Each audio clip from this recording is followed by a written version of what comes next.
Hello student, आज हम लोग पढ़ेंगे बिलियन का पार्ट 2। हेडिंग है टाइप्स ऑफ सॉल्यूशन। बिलियन के प्रकार।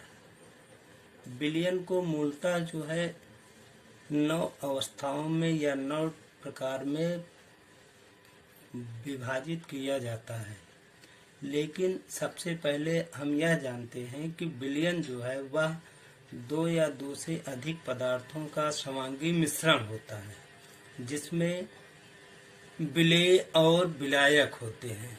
विलेय और विलायक की मात्रा के आधार पर हम इनका विभाजन कर सकते हैं।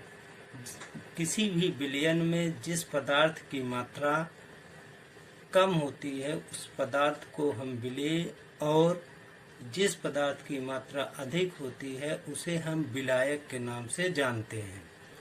तो जब कोई भी विलयन बनाया जाता है तो विलेय और विलायक की मात्राओं को जब हम मिलाते हैं तो एक विशेष अवस्था में ही हमें या एक विशेष प्रावस्था में हमें विलयन प्राप्त होता है। जैसे अगर विलेय और विलायक को आपस में मिलाया जाता है तो विलयन जो होता है वह अगर ठोस अवस्था में प्राप्त होता है तो ऐसे विलयन को हम ठोस विलयन के नाम से जानते हैं।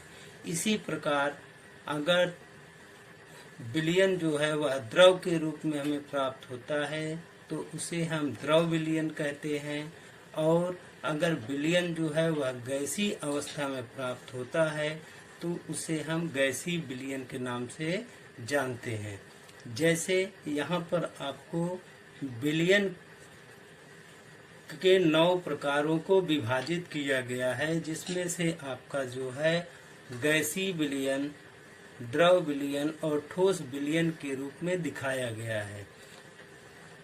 तो इन 9 प्रकारों को पढ़ेंगे और पढ़ने के साथ साथ मुख्य रूप से इस अध्याय में आपको द्रव विलयन के अंतर्गत ठोस और द्रव अर्थात विलेय के रूप में ठोस तथा द्रव के रूप में विलायक के रूप में द्रव विलयन को लेंगे, और जो विलयन बनेगा उसकी अवस्था जो है वह द्रव अवस्था के रूप में प्राप्त होगी। यानी कहने का मतलब यह है कि इस अध्याय में हम लोग द्रव विलयन के बारे में ही मुख्य रूप से अध्ययन करेंगे, जो ठोस और द्रव का एक प्रकार का विलयन होगा।